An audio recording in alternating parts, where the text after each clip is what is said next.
Hello students, SBN college of education की online classes में आपका हार्दिक स्वागत है। आज हम बुद्धि के सिद्धांत, जो अंतिम कुछ सिद्धांत बच गए, उनको पढ़ने जा रहे हैं। हमने क्या पढ़ा और क्या नहीं पढ़ा, उन सब की भी चर्चा हम इन सिद्धांतों के बाद में करेंगे। पहली बार हमने पढ़ा था पहला एक कारक का सिद्धांत, द्विकारक का सिद्धांत, त्रिकारक का सिद्धांत, और उसी के साथ नाम लेके हम चलें तो समूह कारक का सिद्धांत।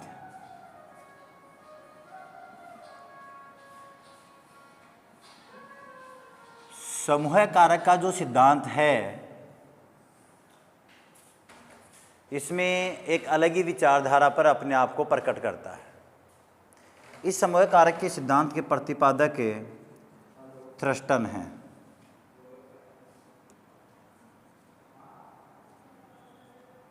थ्रस्टन महोदय ने कहा, एक तो था समूह कारक त्रिकारक के सिद्धांत में, जिसमें एक कारक और द्विकारक मिलकर फिर कार्य संपन्न करते हैं। एक समूह कारक का सिद्धांत है। समूह कारक का सिद्धांत के प्रतिपादक, इन्हें क्या कहा जाएगा? प्रतिपादक। एक व्यक्ति आता है समर्थक। समर्थक में व्यक्ति का नाम है केली महोदय। थ्रस्टन महोदय अमेरिका के हैं। यहाँ हम बात करें कि समूह कारक के सिद्धांत में बुद्धि को इन्होंने कैसे स्वीकार किया। ये कहते हैं कि व्यक्ति के जीवन में बहुत से तत्व होते हैं।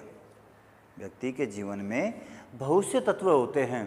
वे सभी जो तत्व होते हैं वे अपने आप में विशिष्ट होते हैं और वे आपस में एक जगह पर मिलकर कार्य करते हैं। वे आपस में सामान्यतः एक जगह मिलकर कार्य करते हैं। प्राइमरी रूप में एक जगह एकत्रित होकर वे कार्य को संपन्न करते हैं, और जिस कार्य में जिस तत्व की आवश्यकता होती है वही कार्य ज़्यादा एक्टिव होकर कार्य को संपन्न करता है। अर्थात इनका मानना है कि व्यक्ति के जीवन में या व्यक्ति के शरीर में, मस्तिष्क में विभिन्न प्रकार के मानसिक तत्व पाए जाते हैं और वो एक समूह के रूप में वहाँ पर एकत्रित होते हैं। जिस कार्य से संबंधित जो तत्व होता है उसी के आधार पर कार्य को संपन्न किया जाता है।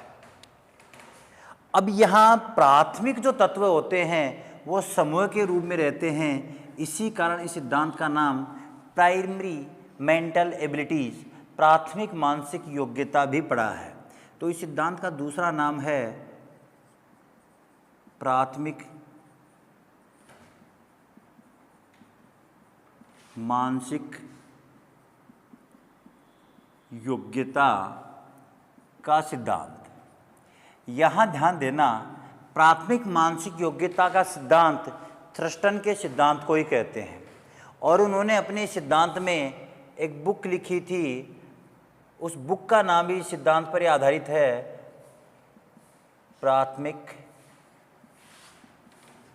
प्राइमरी मेंटल एबिलिटीज, मानसिक योग्यता। इसी बुक के अंतर्गत इन्होंने यह सिद्धांत प्रस्तुत किया था, और इसी सिद्धांत के आधार पर जो कंसेप्ट था इनका तत्वों के संबंधित थे वो इसी बुक में डाला गया था। यह बुक या यह सिद्धांत 1938 में प्रस्तुत किया, यानी बुक 1938 में प्रस्तुत की गई, तो इस बुक में ही यह सिद्धांत दिया गया था। ये कहते हैं कि व्यक्ति के जीवन में विभिन्न प्रकार के विशिष्ट तत्व होते हैं जो अपने आप में अलग अलग कार्य के लिए जिम्मेदार होते हैं, और उनमें इन्होंने 7 तत्वों को मुख्य रूप से स्वीकारा है। पहला तत्व है वाचिक, दूसरा तत्व है शाब्दिक। देखो, ये दो तत्व हैं, ये सामान्यतः एक दूसरे से जुड़े हुए हैं। वाचिक यानी वह बुद्धि का वह पार्ट जिसमें व्यक्ति में बोलने की क्षमता या अपने आप को प्रस्तुत करने की क्षमता है, वो अधिक होती है। यानी शब्दों को वाचन करने की कैपेसिटी बालक में अधिक होती है। वह कौन सी बुद्धि कहलाती है? वाचिक बुद्धि कहलाती है। दूसरा है शाब्दिक बुद्धि। शाब्दिक बुद्धि का मतलब ये हुआ कि एक बालक के अंतर्गत विभिन्न प्रकार की मानसिक योग्यताओं का एकत्रित रूप होता है और उसमें वह अपने अंदर जो शब्द पाए जाते हैं उन्हें किस रूप में वह प्रवाहित कर पाता है, किस रूप में उन्हें धारा प्रवाह के रूप में आकर्षित कर पाता है। दोनों में सामान्य अंतर है। इसमें व्यक्ति में बोलने की क्षमता, केवल बोलने की क्षमता, वह शब्द भंडार, लेकिन यहाँ शब्दों की धारा प्रवाहिता को अधिक महत्व दिया जाता है। देखो, वाचिक में सामान्य वार्तालाप होती है, लेकिन शाब्दिक में किसी स्टेज पर अगर कोई व्यक्ति, इस पर हर कोई आपस में बातचीत कर सकता है, वाचिक हो गया। लेकिन किसी बड़े स्टेज पर खड़ा होकर किसी विषय वस्तु पर एक स्पीच दिया जाता है तो वो व्यक्ति अपने शब्द भंडार के आधार पर ही उस स्पीच को प्रस्तुत करता है। या कहें एक शिक्षक है, वो अपने ज्ञान को विभिन्न प्रकार के शब्दों में पिरोकर छात्रों के सामने प्रस्तुत करता है, सामान्य रूप में करता है, वाचिक हो गया। लेकिन उसके विशेष शब्दों का उपयोग करते हुए एक अलग ही लयबद्ध तरीके से छात्रों के सामने प्रस्तुत करता है, वह शाब्दिक हो गया। तीसरा है संख्यात्मक।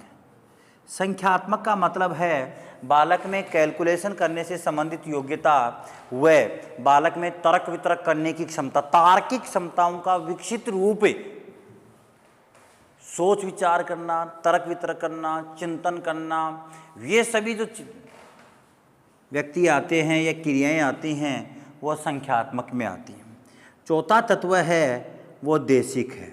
देशिक का मतलब वे व्यक्ति जिनमें स्थान विशेष से संबंधित योग्यताएं पाई जाती है, किसी क्षेत्र विशेष से संबंधित जान पहचान करने की क्षमता रखते हैं, या व्यक्ति विशेष पर खगोलीय पिंडों का प्रभाव जो पड़ता है, या हम कहें वास्तुशास्त्र का ज्ञान रखता है, वह व्यक्ति देशिक बुद्धि के अंतर्गत शामिल किया जाता है। इसके बाद में बात करें स्मृति। नेक्स्ट आता है स्मृति,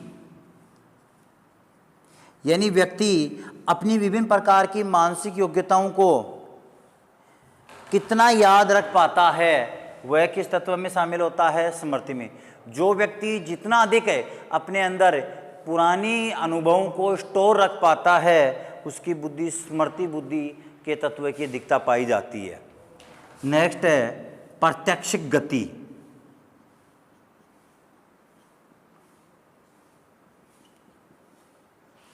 प्रत्यक्ष गति का मतलब है किसी विषय वस्तु के साथ जुड़कर व्यक्ति उन कार्यों को कैसे संपन्न करता है, वह किस में शामिल होता है? प्रत्यक्ष गति में शामिल होता है। और नेक्स्ट आता है आगमनात्मक चिंतन। इसमें विषय वस्तु को व्यक्ति अपने सामने पाकर, विषय वस्तु को व्यक्ति अपने सामने पाकर उससे संबंधित चिंतन करे। आपको दोनों समान से लग रहे होंगे। प्रत्यक्ष गति के प्रत्यक्ष रूप से कोई घटना घटी है और उस घटना को आप देखकर चिंतन कर रहे हो, कैसे होगा, क्या नहीं होगा, और आपके मस्तिष्क में उस संपूर्ण घटना का एक प्रारूप बनता है, धारा प्रवाह के रूप में। स्टार्ट कहाँ से हुई और कहाँ तक एंड हुई, वो तो होती है प्रत्यक्ष गति उस घटना को देखकर। एक होता है वस्तु के साथ जुड़कर चिंतन करना। पहले की बनी हुई वस्तु है, यहाँ तो वर्तमान घटना के साथ कार्य किया जाता है प्रत्यक्ष गति में। लेकिन पहले का कोई कार्य संपन्न हो चुका, जैसे मैं कहूँ कि एक लेक्चर स्टैंड बन चुका और आपके सामने प्रस्तुत है, या मैं कहूँ कि ये पेन बन चुका और बनने के बाद दिखाया जाए कि ये कैसे बनता है, तो इसको देखकर आप जो चिंतन करते हो और प्रस्तुत करते हो वो कौन सा होता है? आगमनात्मक चिंतन कहलाता है। तो 7 प्रकार के तत्व हैं, ये मिलकर एक समूह के रूप में कार्य करते हैं, और उसी को थ्रस्टन ने क्या कहा है? समूह कारक का सिद्धांत कहा है। तो यहाँ पर्सन कैसे बनते हैं? पहला, प्राथमिक मानसिक योग्यता का सिद्धांत किसने दिया? 2016 में KVS में आया था। समूह कारक का सिद्धांत किसने प्रस्तुत किया? थ्रस्टन ने। समर्थक कौन था? केली। बुक का नाम क्या था? प्राथमिक मानसिक योग्यता। कितने तत्वों को महत्वता दी? 7 तत्वों को। कौन सा तत्व है जिसको उन्होंने महत्व नहीं दिया।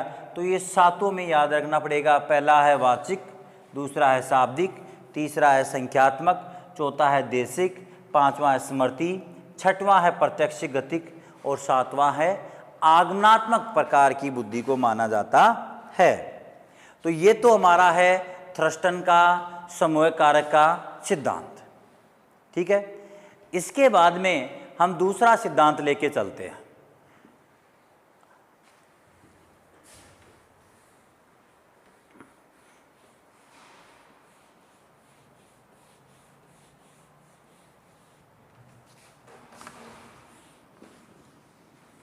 दूसरा जो सिद्धांत है वो थार्नडाइक का है, बहुतत्व का सिद्धांत। हम बच्चे व सीखना नामक बुक पढ़ रहे हैं और सिद्धांत था बहुतत्व का सिद्धांत। यहाँ ध्यान देने की बात है, बहुतत्व के सिद्धांत के जो प्रतिपादक हैं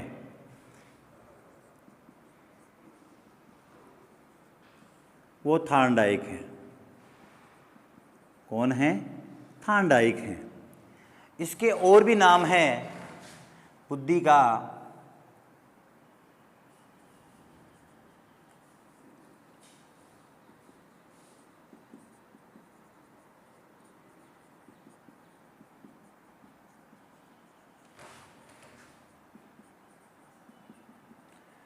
का मात्रात्मकता का सिद्धांत, बुद्धि का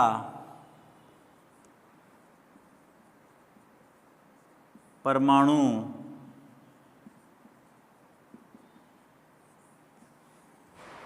सिद्धांत।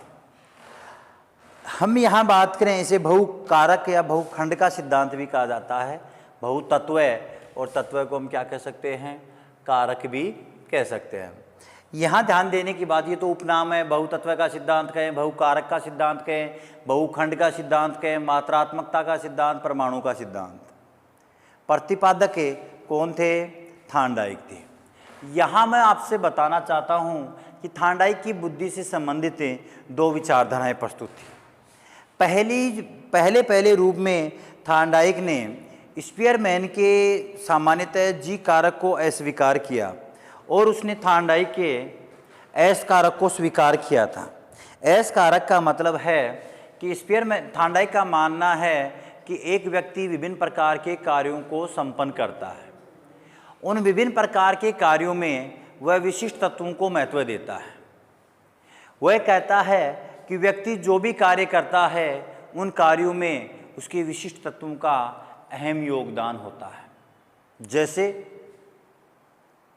बोलने से संबंधित वाचिक शब्द भंडार और उसे एक अलग लयबद्ध रूप में प्रस्तुत करने और सारांशिक रूप में प्रस्तुत करने में शाब्दिक, तर्क वितर्क में सांख्यिक या गणितीय, और स्थान विशेष से संबंधित या ग्रहों का प्रभाव, ज्योतिषी प्रभाव, उसके लिए देशिक, आगमनात्मक चिंतन, स्मृति चिंतन। ये जो चिंतन हैं वो किस तत्व में माने जाते हैं?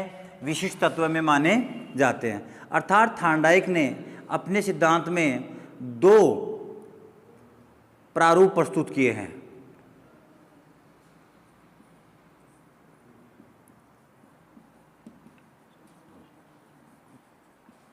जिसे हम प्रथम दृष्टिकोण,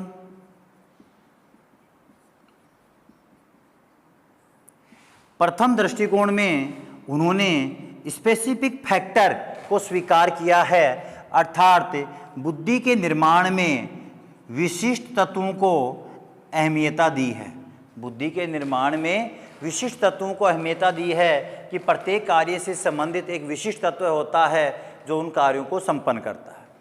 लेकिन और जिसमें मैंने आपको बताया कि हमने भी थ्रस्टन का सिद्धांत, समूह कारक का सिद्धांत पढ़ा था, उन्हीं तत्वों को इन्होंने भी स्वीकार किया है।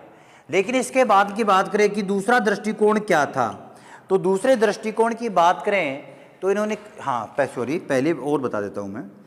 हमने कहा विशिष्ट तत्व। विशिष्ट तत्व कैसे? और इसे परमाणु का सिद्धांत या बालू के टीले का सिद्धांत,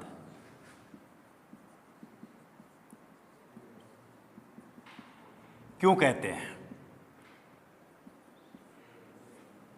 बालू के टीले का सिद्धांत ये कहते हैं कि थांडाइक का मानना है कि जब एक बालू के टीले का निर्माण होता है तो उसमें विभिन्न प्रकार के छोटे मोटे कण पाए जाते हैं, मिट्टी के छोटे मोटे कण पाए जाते हैं और इन सभी प्रकार के कणों से मिलकर बालू के टीले का निर्माण होता है। अकेले बड़े मिट्टी के कणों से बालू के टीले का निर्माण नहीं हो सकता और अकेले छोटे मिट्टी के कणों से बालू के टीले का निर्माण नहीं हो। उसी प्रकार बुद्धि का निर्माण भी स्पेसिफिक मानसिक योग्यताओं से ही नहीं हो सकता, उसमें भी एक समूह के रूप में बहुत सारे तत्व या कुछ विशिष्ट योग्यताओं से बुद्धिमान नहीं हो सकता, उसमें भी विभिन्न प्रकार के छोटे बड़े बुद्धि के तत्व पाए जाते हैं जिन्हीं से व्यक्ति अपनी मानसिक योग्यताओं का उपयोग करके कार्यों को संपन्न करता है। तो बालू के टीले में जो मिट्टी के कण पाए जाते हैं उसी के आधार पर इन्होंने सिद्धांत की तुलना बालू के टीले से की है।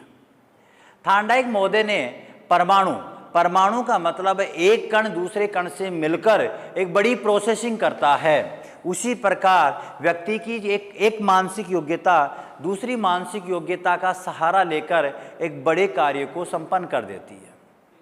एक मानसिक योग्यता दूसरी मानसिक योग्यता का सहारा लेकर बड़े कार्य को संपन्न कर देती है और वो परमाणु जो न्यूट्रॉन व प्रोटॉन होते हैं उन्हीं की तरह एक तेज गति से कार्य भी बुद्धि भी करती है।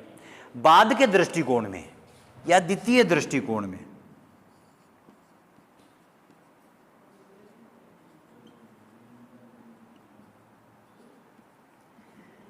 बाद के दृष्टिकोण में थांडाइक का मानना है, क्या मानना है कि जब व्यक्ति का तंत्रिका तंत्र और स्नायुमंडल जितना अधिक तालमेल बैठा पाते हैं, स्नायुमंडल और तंत्रिका तंत्र या हम कहें सॉरी एक ही चीज़ है,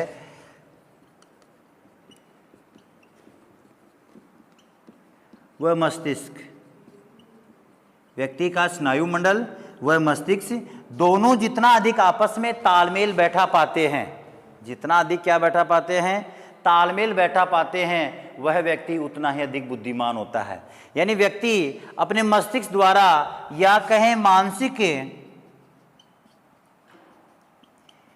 योग्यताओं द्वारा अपने शरीर को जितना अच्छा आदेश दे पाता है और तालमेल द्वारा कार्यों को संपन्न कर पाता है, वह व्यक्ति उतना ही अधिक बुद्धिमान माना जाता है।